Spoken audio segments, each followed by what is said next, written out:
réflexion sur un sujet qui est un peu tabou, un peu controversé. Euh, en fait, en discutant avec des amis, j'ai remarqué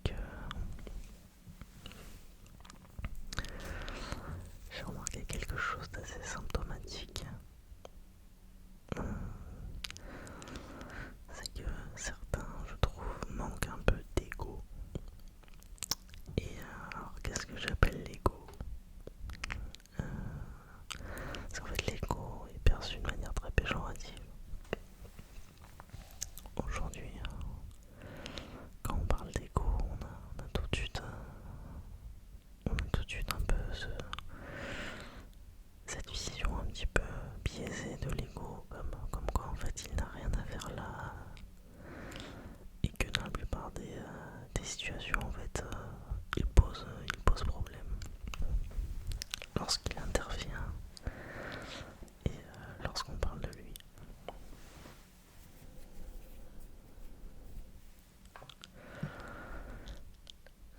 Moi, ce que j'appelle l'ego, c'est un concept en fait qui est quand même très corrélé avec l'amour propre et l'amour de soi. Mais l'amour de soi, c'est plutôt un sentiment qui est positif. L'amour propre aussi. L'ego, ce n'est pas un sentiment, c'est plutôt un concept et une voix en fait qu'on a à l'intérieur de nous. Et c'est un petit peu bizarre dit comme ça, mais pour moi en fait il est une grande nécessité, si vous voulez. En fait, l'ego pour moi il est ni bon ni mauvais. Il est ce qu'on décide d'en faire en fait. Il est ce qu'on décide de faire, de comment dire, on décide de ce qu'on veut faire de lui finalement.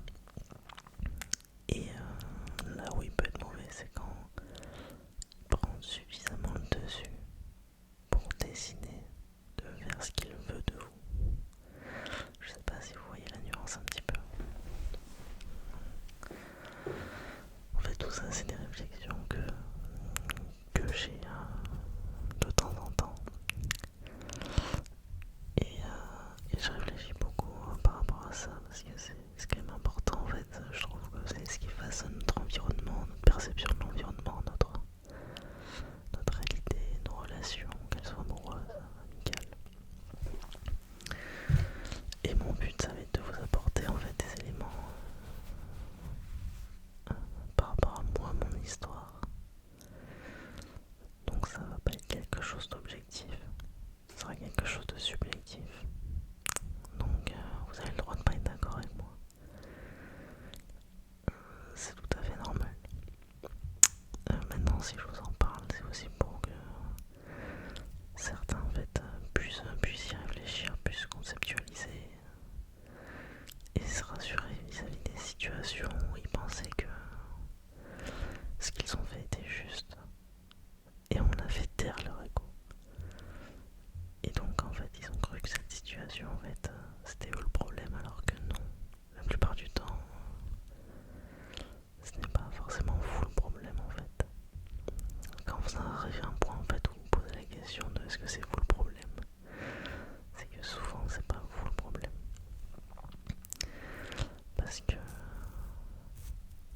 Parce que sinon c'est une évidence. Et, et en fait je vais vous donner des petites phrases aussi qui vous feront réfléchir aussi.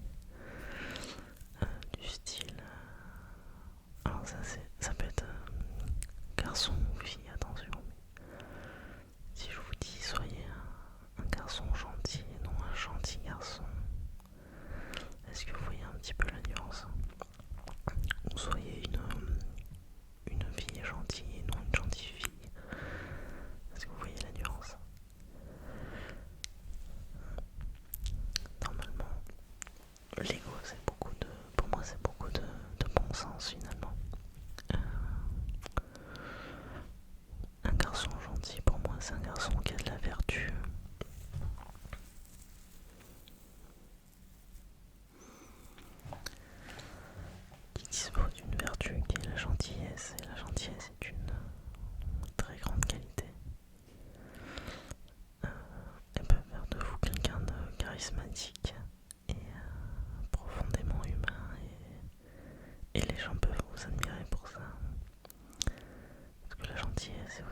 chaque situation, pour moi, vous devez avoir un ego, donc de l'ego.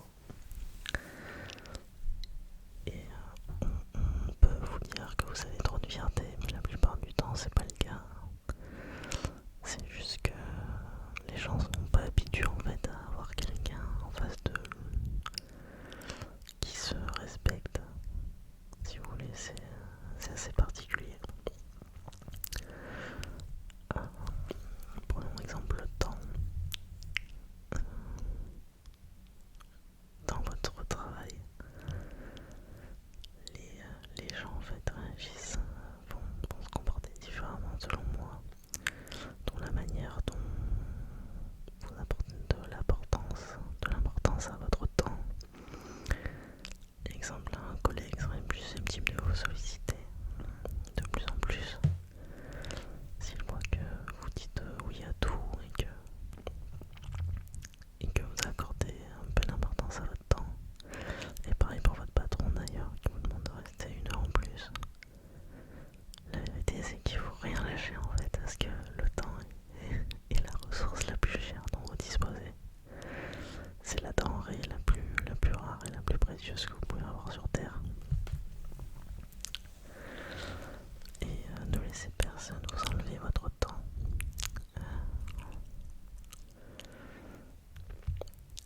Quelqu'un qui n'apporte pas d'importance à son temps, c'est quelqu'un qui s'expose à des manques de respect en fait répétés. Alors je parle pas de confrontation, hein, mais des manques de respect en fait, de manière répétée en fait, sans s'en rendre compte, et qui vous ronge de l'intérieur avec le temps. Donc accorder de l'importance à votre temps, c'est plutôt là en fait, sur le temps en fait, que vous devez absolument être un comptable hors pair.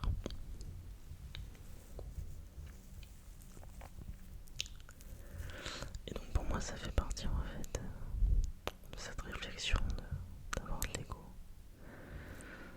qui est indispensable. N'ayez pas peur en fait.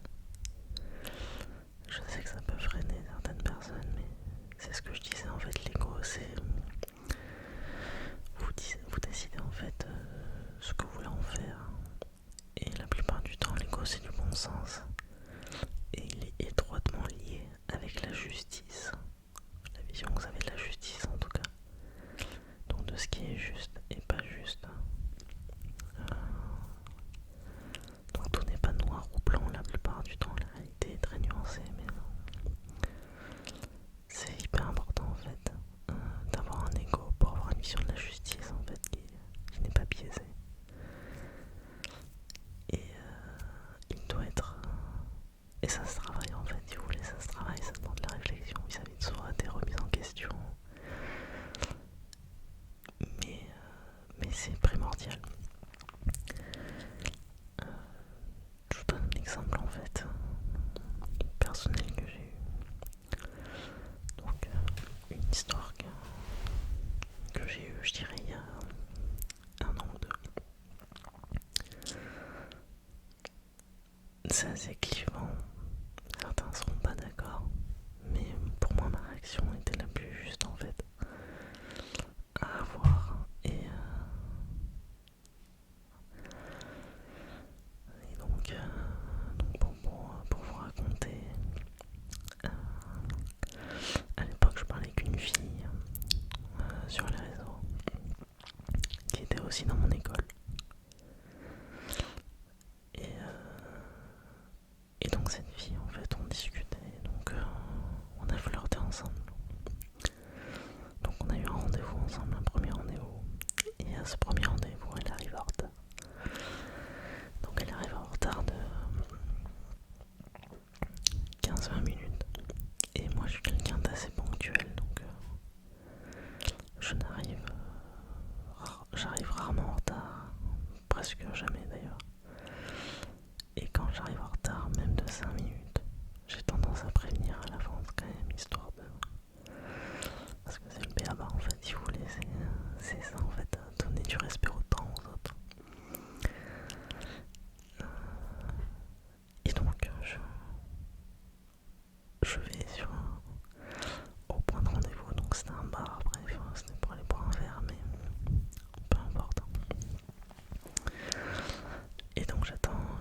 censé pouvoir prendre ton téléphone et prévenir la personne que tu seras en retard. Donc déjà ça aurait dû me mettre la puce à l'oreille. Et en fait ce qui aurait dû m'alerter par manque d'expérience à l'époque, j'ai pas été alerté. C'est que quand il arrive au rendez-vous, donc je lui fais part de mon sentiment, je lui dis j'espère que t'es pas quelqu'un qui est tout le temps en retard parce que j'ai du mal avec ça. Ce à quoi elle répond rigolant que si c'est un de ses défauts et qu'elle arrive tout le temps en retard. Mais elle répond en rigolant, et en fait c'est le fait qu'elle réponde en rigolant de manière totalement détachée, comme si c'était pas grave, qui aurait dû me mettre la puce à l'oreille. C'était une très jolie fille et je pense qu'en fait elle a jamais été confrontée dans une situation où le retard aurait pu lui causer des préjudices. En tout cas en rendez-vous avec des garçons, je suppose. Donc voilà, donc le rendez-vous s'est très bien passé. Et quelques jours après, on refixe un autre rendez-vous. Et donc rebelote, cette fois-ci il pleuvait.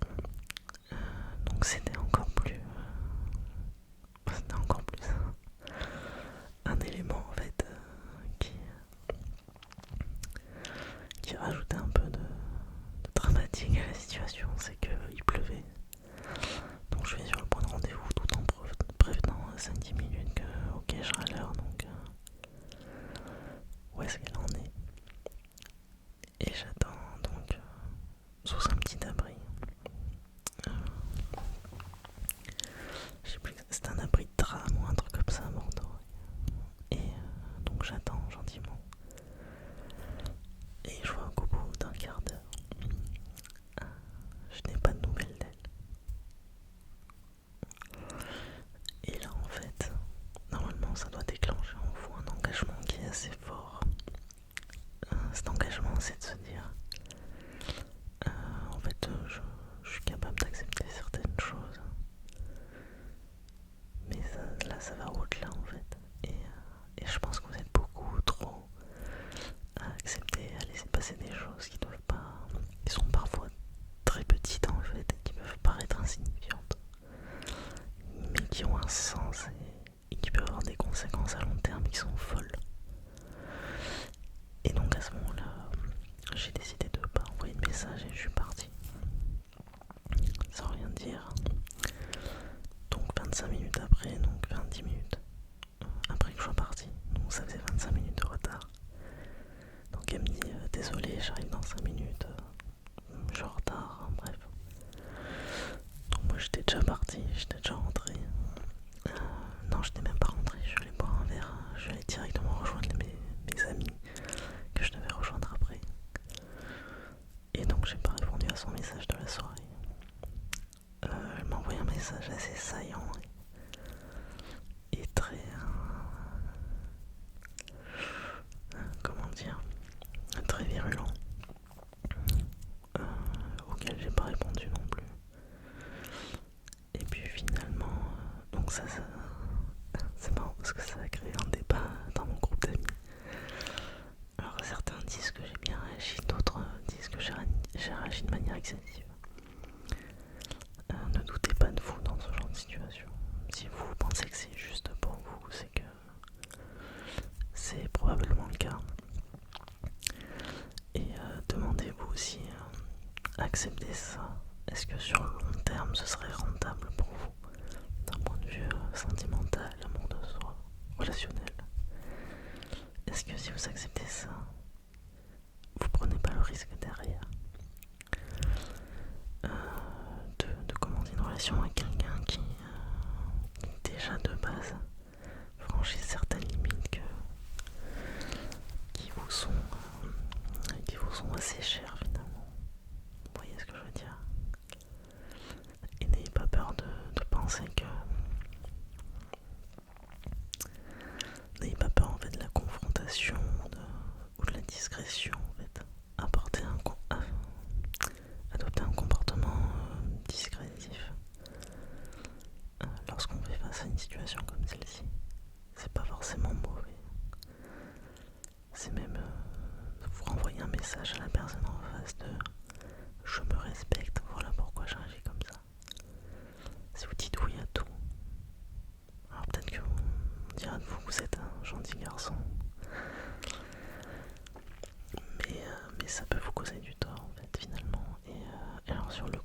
personne réagira mal, mais la vérité c'est que quelques jours plus tard j'ai recroisé la fille donc à l'école où j'étais, et elle s'est excusée en disant que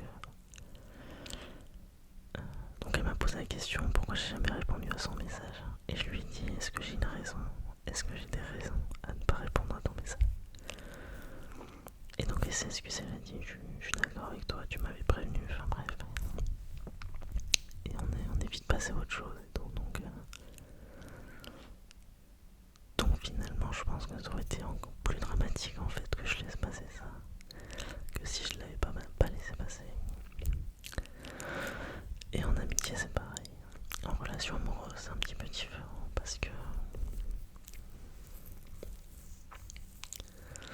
qu'en relation amoureuse l'émotionnel rentre beaucoup en jeu. Et l'émotionnel et le rationnel ne fait pas forcément bon ménage ensemble. Il y aura forcément des situations émotionnelles qui vous demanderont en fait de prendre du recul et ne pas avoir une réaction en fait instantanée. Et une relation c'est aussi marcher en fait, c'est dur parce que c'est marcher sur un fil et le juste milieu entre s'écouter soi et le rationnel, et écouter aussi sa part d'émotionnel et de sentiment.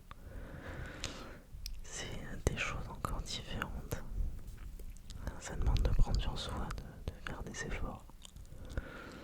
Mais ça demande aussi en fait une réflexion de j'ai tellement confiance en cette personne que je pense qu'elle ne cherche pas à me manquer de respect dans cette situation. C'est juste que là elle est sous le coup de l'émotion, donc elle réagit pas correctement. Et d'où l'intérêt en fait de discuter de ça plutôt que de réagir et d'envoyer des signaux énormes. Le mieux c'est de prendre du recul et discuter posément dans des situations un peu complexes. Mais du coup les relations amoureuses c'est encore différent, mais le principe reste le même. En relation amoureuse il y a le je, le nous et le il ou elle.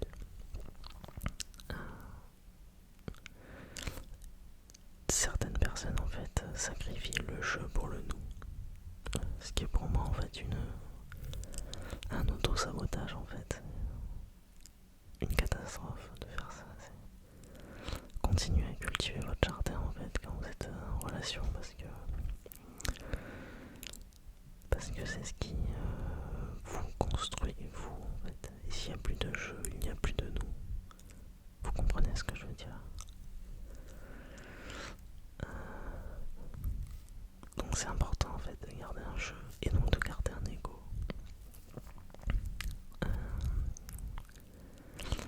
Donc l'ego, ouais, il est nécessaire en fait. Il est nécessaire, il est peut-être mal vu. Et d'ailleurs, je trouve que c'est assez symptomatique des mecs aujourd'hui. Je suis désolé, vous allez peut-être pas être d'accord avec moi encore, mais peu importe. C'est que les mecs aujourd'hui n'ont pas trop d'ego, je trouve. Mais en fait, avoir un ego, c'est pas nécessairement en fait réagir de manière toxique ou quoi. Et au contraire, c'est ce que je vous disais. Je trouve plus dangereux un mec qui refoule ses émotions qu'un mec qui réagit en fait et qui a un ego, qui a une personnalité et qui décide en fait de montrer qu'il a de l'amour propre. Donc tout en se montrant vulnérable évidemment, en voulant faire confiance et en prenant le risque de faire confiance, mais tout en se respectant soi-même. Et la plupart des mecs oublient en fait d'avoir un ego, parce qu'aujourd'hui c'est mal vu pour un garçon en fait de montrer qu'il a de l'ego. C'est un peu la mode de blâmer les mecs qui cherchent à avoir un ego et qui décident de se forger en tant qu'homme finalement. Et vous serez mieux perçu en fait, mais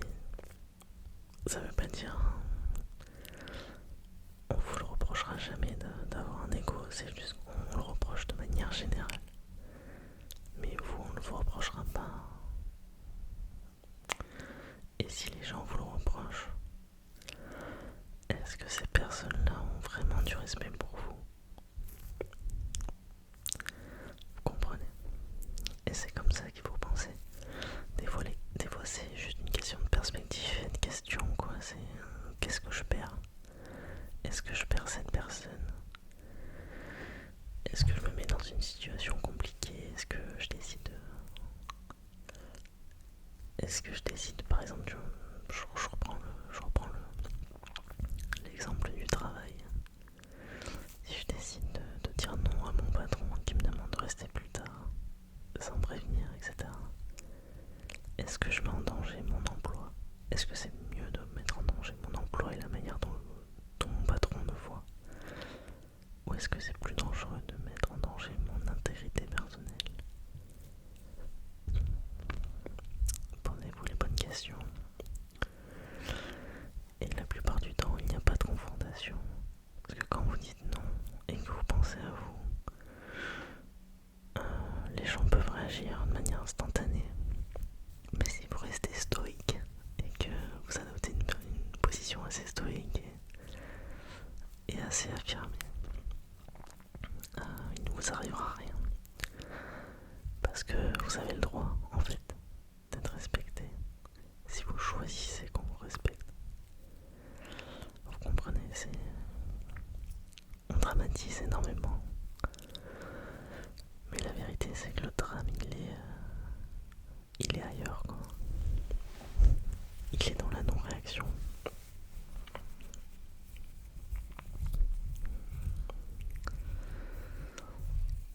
L'ego peut vous aider aussi sur beaucoup d'aspects de votre vie. Notamment la relation que vous avez avec vous-même. Et c'est pour ça que vous devriez dissocier la culpabilité de l'ego. Parce que la culpabilité n'est pas un moteur, la culpabilité est un sentiment négatif qui vous freine. L'ego est un moteur, peut être un moteur. Ne pas avoir fait de sport aujourd'hui, ça ne devrait pas vous faire culpabiliser. Si ça vous fait culpabiliser, c'est que vous percevez le problème d'une mauvaise manière en fait. Il faut se dire, est-ce que je veux plutôt faire appel à mes sentiments ou à mon ego? À savoir, je n'ai pas fait de sport aujourd'hui. Je culpabilise parce que je me sens mal, parce que j'aurais dû faire du sport, parce que ça m'éloigne de mes objectifs. Si vous faites appel correctement à votre ego, vous pouvez vous dire je suis pas satisfait de cette situation. Donc demain je vais me lever, je vais aller faire mon sport parce que je mérite. Je mérite profondément tout ce qui m'arrive et je mérite en fait d'avoir une vie riche avec un corps qui est sain,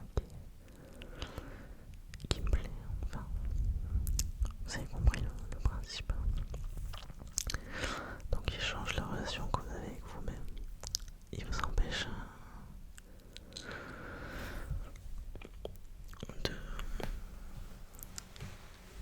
Il peut vous empêcher de plonger dans des addictions, il vous empêche de vous renvoyer vos pas instincts et écouter vos pulsions.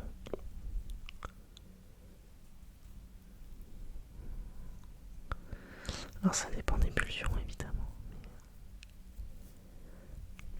mais le contrôle de soi passe par le contrôle de son ego et donc de la voix intérieure qu'on a à l'intérieur de nous. Et éteindre la voix intérieure. Sa voix intérieure pour moi c'est dramatique parce qu'en fait on vit seulement que par rapport en fait à nos pulsions.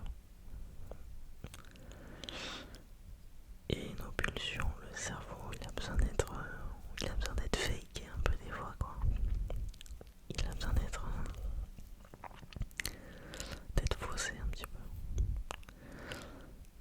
Donc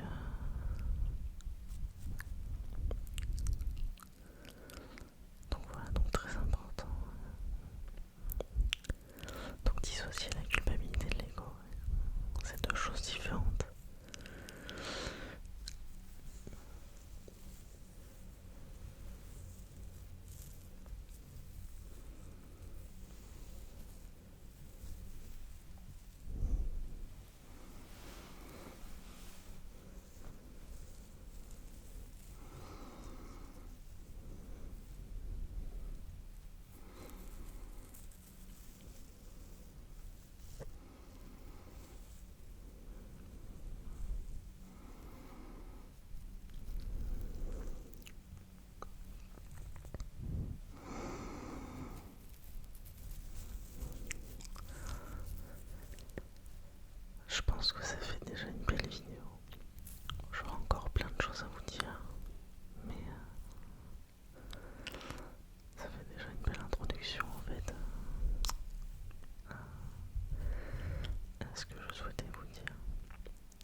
vous serez fiers